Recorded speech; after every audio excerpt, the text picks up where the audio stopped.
Hi, today we're going to discuss the topic of school discipline. I know we've sort of touched on this before because we did a video on the student who had the t-shirt and was punished, and we did something about a teacher who made remarks on the internet and was punished. But tonight we're going to talk about something else. Something about maybe standards for discipline and why I think some of the episodes that we've witnessed recently have been excessive.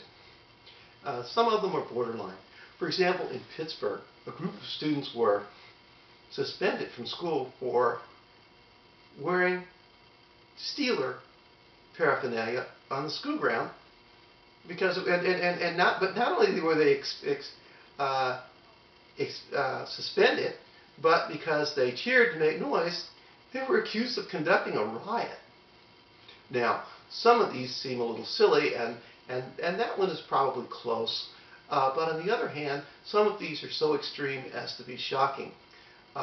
One student was recently, this was an honor student whose ambition was to go to one of the military service academies, was placed on 6-month suspension and was charged with 3 counts of battery for the crime of shooting spitballs at his fellow students. He hit 3 students with spitballs.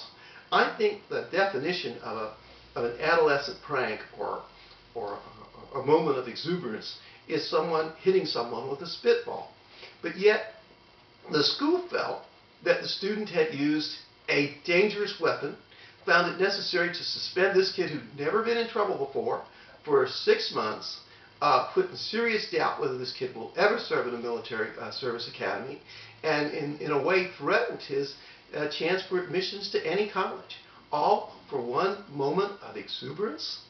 This seems totally incompatible with what schools should be about in terms of discipline.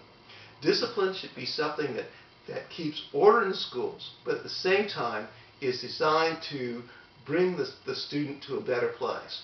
A student who's had a near perfect record in school, who's on the honor roll academically, and who's a large achiever should not be crushed because he did something silly with a group of his friends in a few moments. But here it was not only necessary to suspend him for 6 months, it was also that the school found it necessary to what? To have him criminally charged with assault for hitting his buddies in class with a spit wad. One way that you can tell if someone is doing something bad is to ask yourself a simple question. If you heard that a parent had said they were not going to support their child's ability to go to college, or that they were going to lock the child in his room and punish him severely because he had shot a spit wad at some other students, would you think that's reasonable? Well, of course you wouldn't. So why would you think it's reasonable when the school board does it?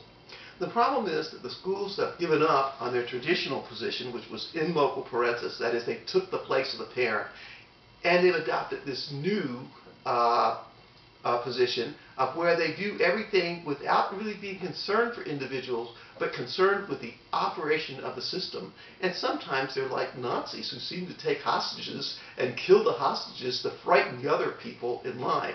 It's not what we need to do to have a free and democratic society.